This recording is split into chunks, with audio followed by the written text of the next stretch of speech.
there, this is Carl at Ginger Ale Detailing. How you doing?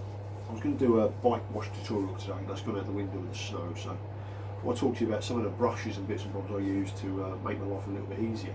Hopefully make your life easier as well in the future. Start from the tyres and the wheels. In the tyres I use a heavy scrubbing brush with some APC. Spray that on, scrub away, you'll see all the brown coming out, all the waxes and whatever. You're left with a lovely black tyre. That's all you need to do on tyres. With the wheels, you use an all-purpose wheel cleaner, non-acid. Squirt that on, avoiding all the bearing areas. Leave it for a few minutes, and then agitate it with a semi-stiff detailing brush. That's all you got to do. Do that again, rinse it off. If you need to do it again, just go through the process again. After that, I'll go onto the engine bay, or the engine block. I'd use, for instance, these brushes here, which are semi-stiff brushes. They're very stiff and at the end they're very soft. Ideal for cleaning in the engines, getting right in there. Brilliant bits of kit, worth the weight in gold though. I'll need to put a link for that. On the tins, obviously you're going to be washing that with a mitt of some description. I use a twisted knit microfiber. On the tank around the fuel filler, I'd use one of these, lovely soft hog hair brush. Get right in there, clean the tank area all up lovely. Moving on to the controls, I'd use again your hog hair brushes with the cleaner or whatever products on it. To get into all the nooks and crannies, don't be frightened to use a little brush. It's a bit anal, I know, but it pays dividends in the future. Get all in there, you're surprised what you can do with these little brushes. Moving on to the plastics, so you know, the black plastics really where your rear sets are and stuff. I tend to use a magic eraser, magic sponge, whatever you want to call it. These are equivalent to about 5,000 wet and dry. I tend to fill them up with APC, very gently, just rub that surface.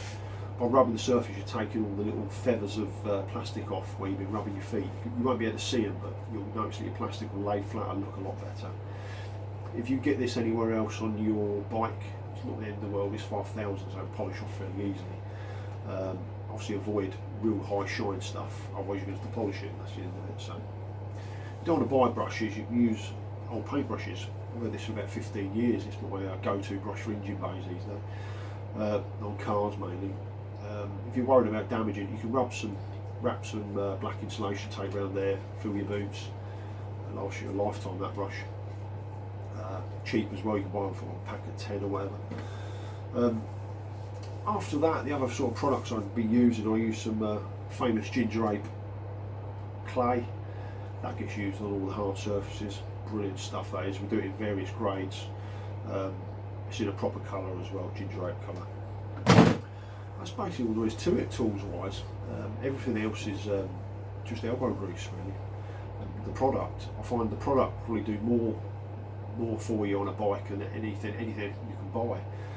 That's where the work's done. So I'll do another video on all the products I use. Surprising how much people spend on physically cleaning the bike when they can be spraying stuff on it, rinsing it off, and half the job's done. But I'll do that in another video. With the chain, I tend to use one of these generic type brushes. Pretty much available anywhere. They really do exactly what they say on the tin. Got that bit there to agitate the product, that bit there to agitate the whole chain and move through.